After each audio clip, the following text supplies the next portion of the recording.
What if death isn't the end of your story, but the moment everything becomes clear? Imagine this. Your final breath leaves your body, but instead of darkness, something else appears. A realm shaped not by matter, but by consciousness itself. A place where your thoughts, fears, and deepest truths come alive. This isn't fantasy. It's the journey described in the Bardo Thodol, the Tibetan Book of the Dead. Not a book to read, but one to hear at the edge of life, guiding the soul through the wild terrain beyond death. Because what you see after you die depends on how clearly you live. In this video, we'll explore those mysterious realms, the luminous, the terrifying, and the liberating. And by the end, you might begin to see death not as the final shadow, but as your greatest teacher. Are you ready? Let's begin. Wisdom written for the dead. In the wind-swept valleys of 8th century Tibet, a mystic arrived, bearing teachings not of this world.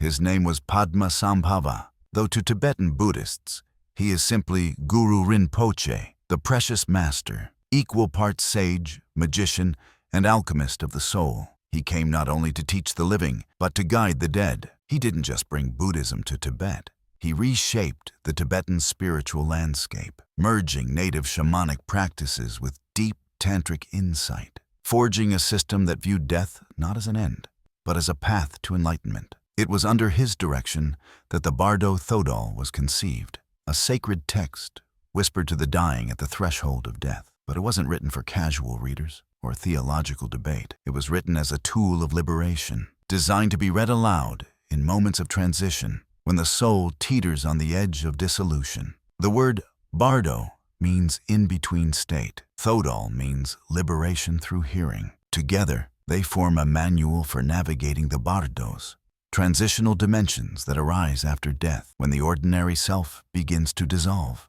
and the true nature of mind becomes visible, often with terrifying or blinding clarity. Unlike Western conceptions of death as a binary event, Tibetan philosophy sees dying as a process, a gradual unfurling of consciousness from form into formlessness. It is a psychedelic unraveling, where one encounters both light and shadow, gods and demons, all revealed to be projections of the mind itself. But here's where it gets esoteric. The Bardo Thodol was never meant for the masses.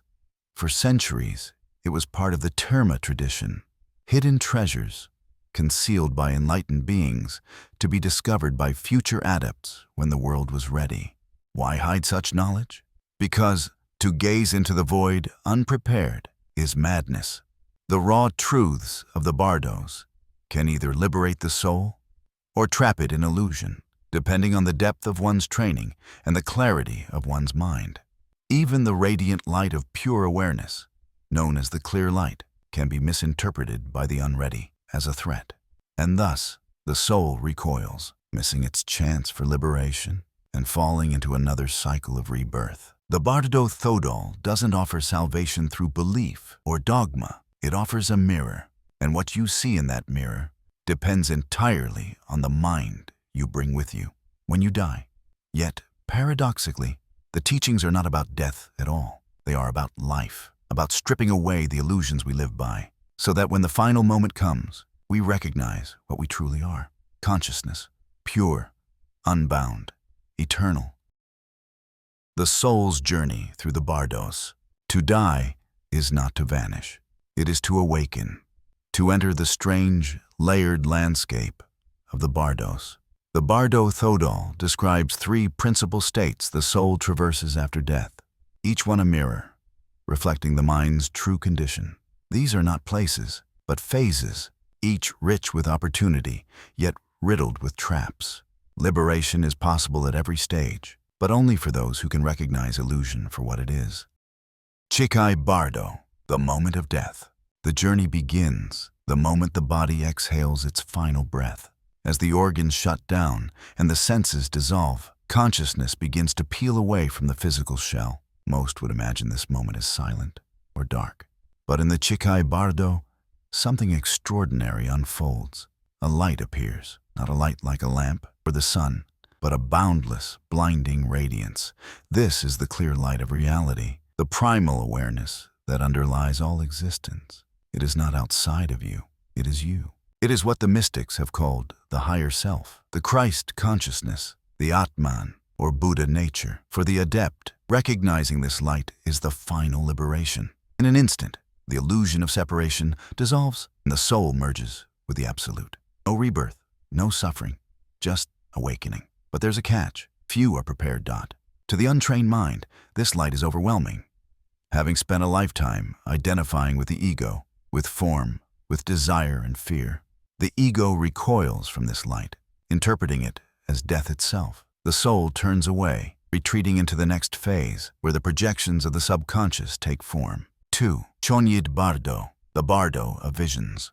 This is the realm of the mirror, the theater of the mind. In the Chonyid Bardo, consciousness enters a dreamlike realm, where thoughts, emotions, and memories become visible as external phenomena. Here, the soul encounters peaceful and wrathful deities, not as external gods, but as archetypal energies drawn from the deepest layers of the psyche.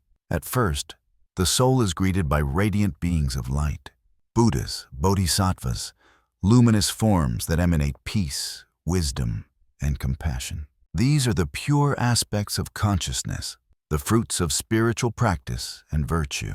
But if the soul cannot recognize these visions as part of itself, if it doubts, fears, or becomes attached, peaceful visions vanish, and the wrathful ones emerge. Now the soul is faced with terrifying figures, multi-armed demons, shrieking monsters, furious flames. Yet these too are not enemies. They are projections, embodiments of rage, guilt, lust, and fear. They are the parts of ourselves we never faced in life, now magnified and unleashed. This phase is both a test and a gift.